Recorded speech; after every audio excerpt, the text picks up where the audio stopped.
Sekarang perhatikan media gambar di samping. Di situ ada rumus mad asli atau rumus mad tabi'i.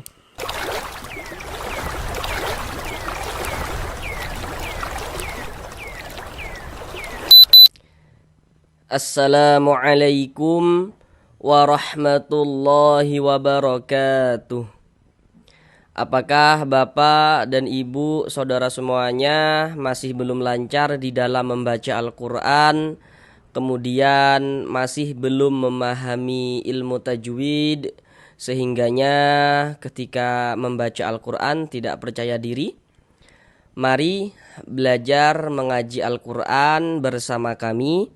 Akan kami jelaskan tajwidnya dengan pelan-pelan, sehingganya dengan penjelasan tajwidnya yang pelan-pelan, semoga Bapak dan Ibu saudara semuanya dapat langsung dengan mudah dalam memahami ilmu tajwid Al-Quran.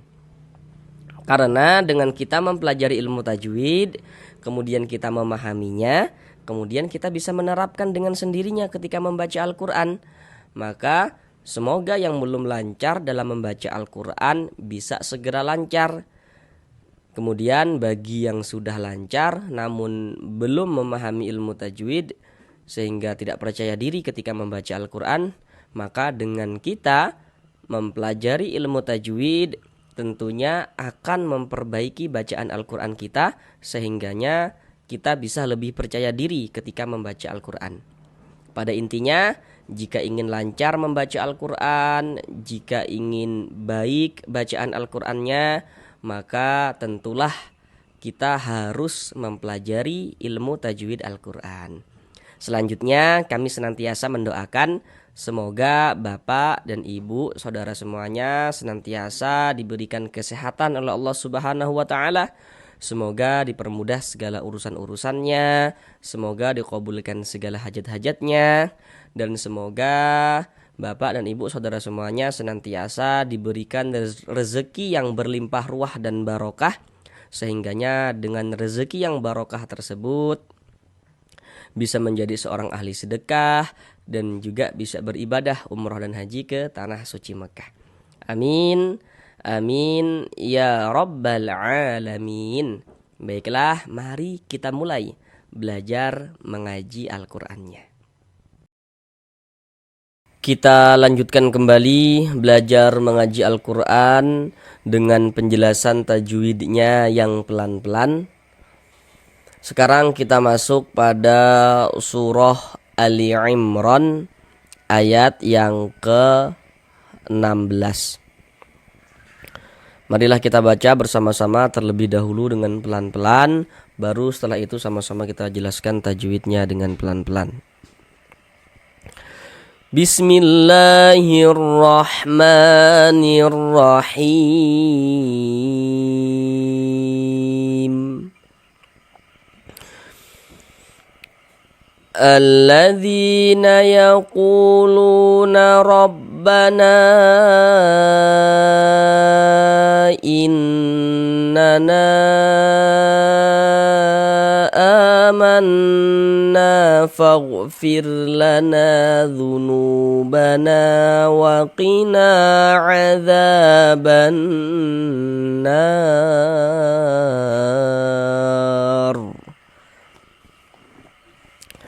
Mari sama-sama kita pelajari tajwidnya dengan pelan-pelan. Pertama di sini alladzi. Nah, di sini ada hukum alif lam syamsiyah. Perhatikan media gambar di samping. Kalau ada huruf alif lam, kemudian huruf alif lamnya itu setelahnya, kalau setelah itu berarti yang berposisi sebelah kiri. Nah, jadi ada alif lam. Setelah alif lam bertemu dengan salah satu daripada 14 huruf yang di samping itu, maka hukumnya adalah alif lam syamsiyah. Nah, kalau ditanya mana ini huruf alifnya begitu, ini huruf alifnya nih. Karena ini dia hamzah wasol. Jadi ini hamzah wasol nih. Ini kalau misalkan kita baca dari ayat 15 langsung kita sambung ke ayat 16 tanpa berwaqaf, ya langsung kita wasolkan, maka hamzahnya ini dia tidak dibaca. Tapi kalau kita memulai dari hamzah wasol ini maka dia dibaca. Jadi kalau ditanya mana alifnya ya ini gitu. Nah, kemudian huruf lam yang satunya mana? Nah, ini huruf lam nih bertasydid nih. Yang huruf bertasydid itu kalau diurai dia ada dua huruf lam, ada dua huruf yang bertasydid itu. Maka di sini huruf lam ini bertasydid. Kalau diurai maka ada dua huruf di sini. Ini huruf alif yang ini, ada huruf lam yang satunya, baru ada huruf lam yang ada tanda bacanya ini. Huruf syamsiahnya mana ya huruf lam yang ada tanda bacanya ini gitu. Perhatikan tuh media gambar yang di samping itu. Huruf lam itu termasuk salah satu daripada 14 huruf syamsiah itu kan. Nah, maka ini hukumnya alif lam syamsiyah. Kemudian dhi dibaca panjang. Kenapa kok dhi dibaca panjang? Sekarang perhatikan media gambar di samping. Di situ ada rumus mad asli atau rumus mad tabi'i. Perhatikan media gambar pada rumus 1, rumus 2, rumus 3 yang warna hitam itu ya. Rumus 1 yang warna hitam, huruf ya sukun sebelumnya harokat kasrah. Rumus 2 warna hitam, huruf waw sukun sebelumnya harokat dhammah. Dan rumus 3 yang warna hitam, huruf alif sebelumnya harokat fathah. 3 huruf beserta harokatnya, beserta tanda baca yang kami sebutkan barusan itu ya. Nah, itulah yang disebut dengan huruf mad begitu. Huruf mad. Kemudian nanti di dalam Al-Qur'an untuk menunjukkan tanda panjang, rumus-rumus huruf-huruf yang warna hitam itu ya, huruf-huruf yang warna hitam tuh, rumus 1 warna hitam, rumus 2 warna hitam, rumus 3 warna hitam. Nanti dia bisa ditulis dalam bentuk seperti yang warna biru. Bentuknya, bukan warnanya, bentuknya begitu. Ini dibaca panjang. Perhatikan rumus 1 yang warna hitam. Coba perhatikan rumus 1 warna hitam tuh. Sudah diperhatikan rumus 1 yang warna hitam. Nah, sekarang perhatikan penjelasan kami. Apabila kita membaca Al-Qur'an, kita perhatikan kalau bertemu dengan huruf ya sukun, ada huruf ya, ada tanda sukun. Huruf ya sukun, jika sebelum huruf ya sukun ada harokat kasroh, baris 1 di bawah huruf namanya harokat kasroh atau tanda baca kasroh atau baris kasroh. Nah, jadi kalau ada huruf ya sukun, ada huruf ya ini ada tanda sukun. Huruf sukun atau huruf mati itu maksudnya sama saja.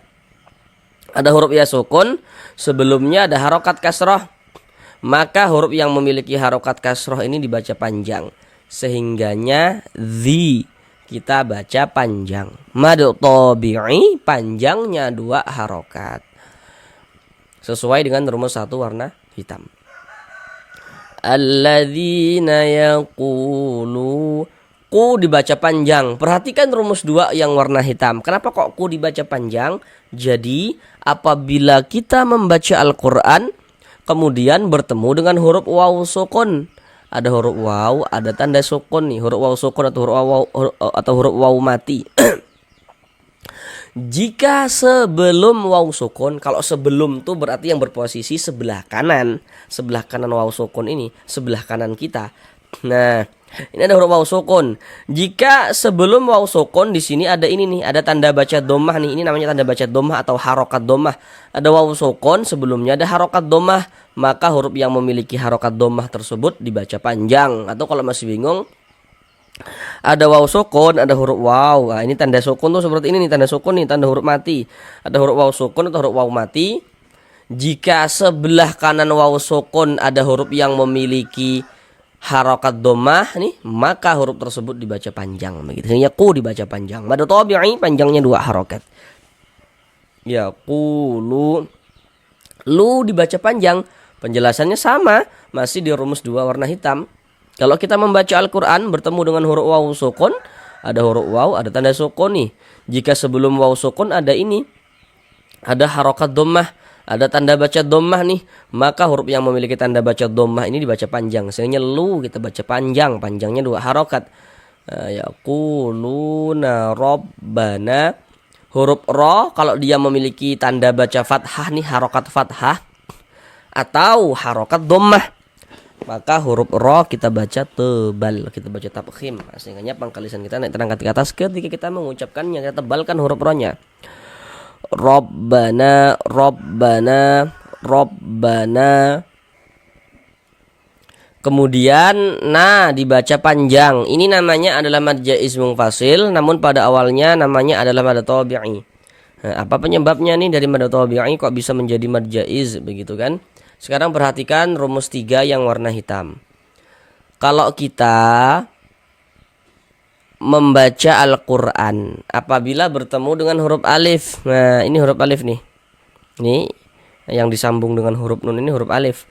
Jadi kalau kita membaca Al-Quran bertemu dengan huruf alif, jika sebelum huruf alif ada ini, ada tanda baca fathah nih ya, ada harokat fathah baris satu di atas huruf harokat fathah, maka huruf yang memiliki harokat fathah tersebut dibaca panjang. Ada alif, sebelumnya ada harokat fathah, maka huruf yang memiliki harokat fathah tersebut dibaca panjang. Sehingga dibaca panjang sesuai dengan rumus 3 yang warna hitam. Pada awalnya dia namanya adalah mad tabi'i, kemudian mad tabi'inya ini bertemu dengan ini, dengan huruf hamzah di lain kalimat atau di lain kata, maka berubah menjadi mad jaiz munfasil. Panjangnya mad jaiz itu dibaca 4 harokat sampai dengan 5 harokat. Walaupun ada juga yang membacanya itu dengan 2 harokat seperti itu. Nah, huruf hamzahnya mana? Ini huruf hamzah, bukan kayak ini huruf alif. Jadi huruf alif kalau ada tanda bacanya maka itu adalah huruf hamzah. Ini huruf alif ada tanda bacanya nih huruf hamzah. Nah, ini huruf alif ada tanda bacanya maka itu adalah huruf hamzah. Huruf alif yang memiliki tanda baca adalah huruf hamzah. Huruf alif yang memiliki tanda baca adalah huruf hamzah, bukan huruf alif. Nah, ini kita panjangkan 4 sampai dengan 5 harokat. Rabbana innana. Di sini ada huruf non bertasydid. Ini tanda tasydid itu seperti ini nih. Seperti angka 3 terbalik ke atas atau seperti huruf W. Perhatikan media gambar di samping. Huruf non bertasydid, huruf mim bertasydid, hukumnya adalah gunnah musyaddadah. Hukumnya adalah gunnah musyaddadah. Perhatikan catatan kecil di bawahnya itu. Itu catatan kecil itu tambahan saja yang kami buat supaya saudara yang masih sangat pemula dalam belajar tajwid tidak keliru, tidak salah dalam menentukan hukum. Cuma nanti kalau ada orang bertanya, apa hukumnya nun bertasydid, mim bertasydid? Jawab saja hukumnya gunnah musyaddadah. Jawab saja hukumnya gunnah musyaddadah atau wajibul gunnah. Catatan kecil di bawahnya itu tidak perlu untuk dijelaskan karena itu hanya sarana tambahan yang kami buat untuk lebih memudahkan supaya tidak keliru dalam menentukan hukum. Karena nanti di dalam Al-Quran itu ada huruf nun, ada tanda tasydidnya, ada huruf mim, ada tanda tasydidnya, tapi hukumnya bukan gunnah musyaddadah. Kalau misalkan kemasukan nun sukun atau tanwin begitu, maka supaya tidak keliru kami buat catatan kecil di bawahnya itu. Ini kan di sini ada huruf nun bertasydid nih atau mim bertasydid, cuman di sini yang kita temui nun bertasydid. Jadi kalau ada nun bertasydid itu kita perhatikan, jika sebelum huruf nun bertasydid itu ada huruf yang memiliki ini harokat kasroh seperti ini atau fathah atau dhammah, maka berarti nun atau mim bertasydidnya itu hukumnya gunnah musyaddadah seperti itu. Nah, jadi di sini ini nun bertasydid nih. Di sininya nih sebelum nun bertasydid itu tidak ada nun sukun ya, tidak ada tanwinnya di sini ya.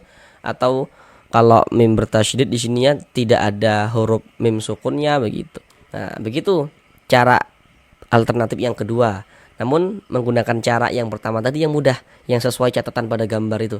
Jadi kalau ada huruf nun bertasydid, jika sebelum nun bertasydid itu tidak ada huruf yang memiliki harokat kasrah atau fathah atau dhammah, maka berarti nun bertasydidnya ini hukumnya gunnah musyaddadah seperti itu. Nah, kita gunnahkan. Kita gunnahkan di bagian in-nya itu suaranya itu kita tahan, kita panjangkan sejenak. Innana begitu ya. In-nya yang kita tahan, yang kita gunnahkan, yang kita panjangkan sejenak, bukan nanya pendek. Innana amanna. Dibaca panjang. Dibaca panjang. Nah, ini namanya adalah mad jaiz munfasil lagi. Pada awalnya ya namanya mad tabi'i. Perhatikan kembali rumus 3 yang warna hitam. Kalau kita membaca Al-Qur'an bertemu dengan alif, ini alif. Jika sebelum alif ada tanda baca fathah. Ya, ada harokat fathah, ada alif. Ini alif nih. Sebelumnya ada harokat fathah, maka huruf yang memiliki harokat fathah dibaca panjang, sehingga na dibaca panjang, mad tabi'i panjang 2 harokat.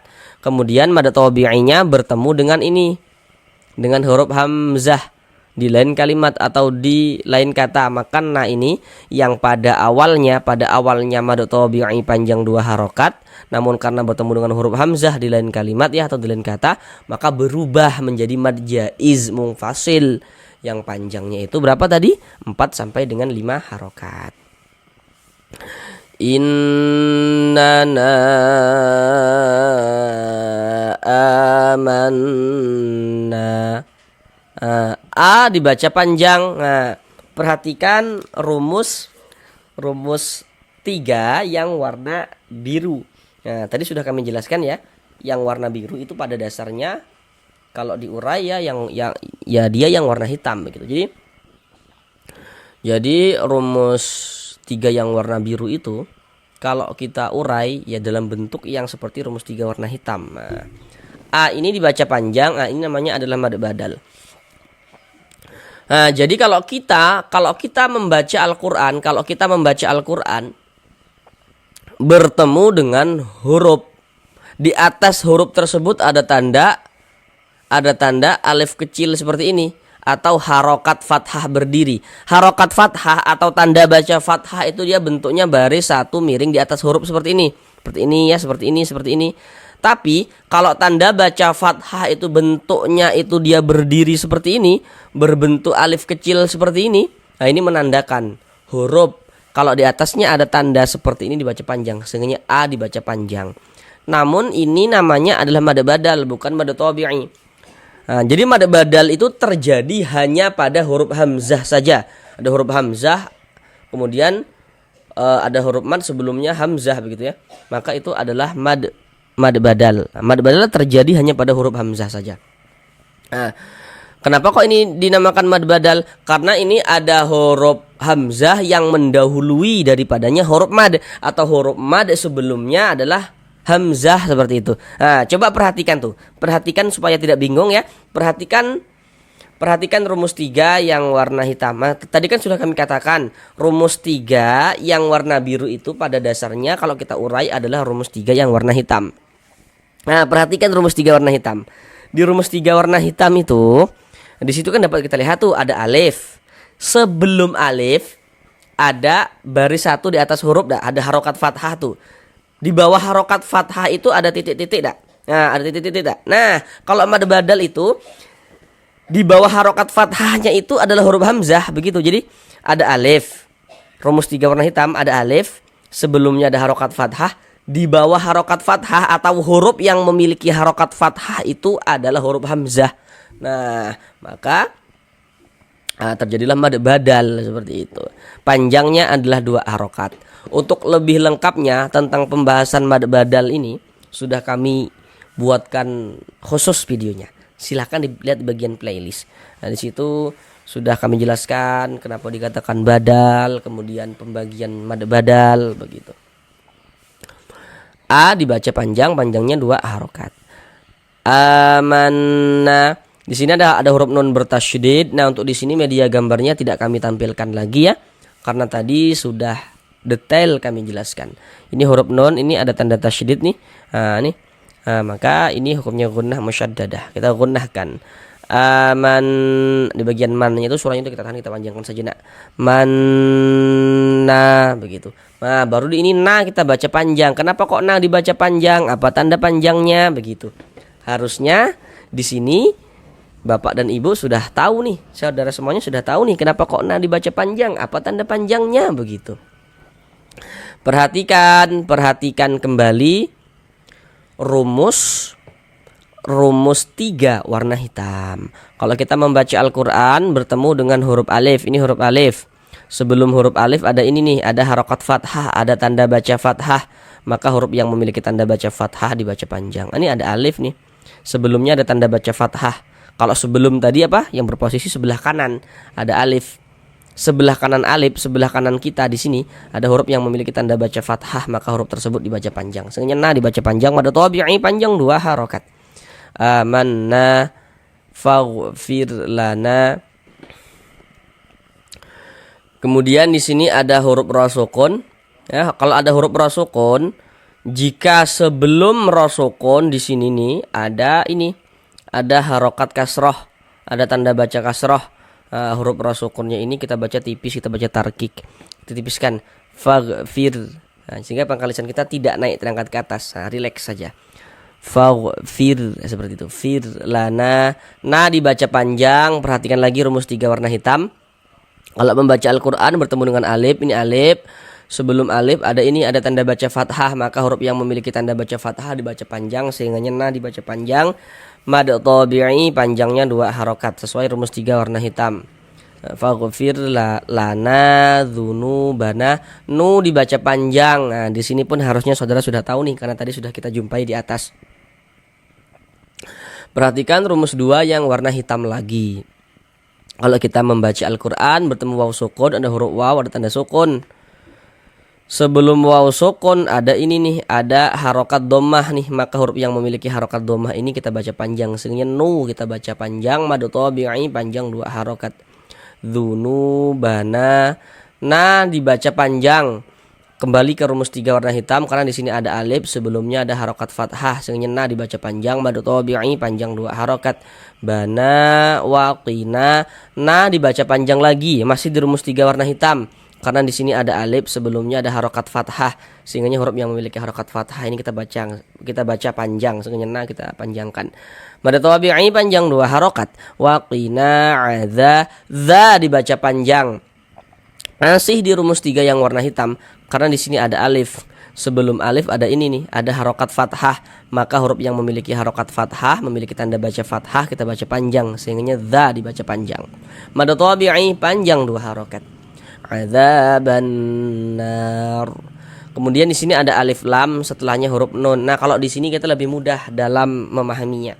Perhatikan media gambar di samping.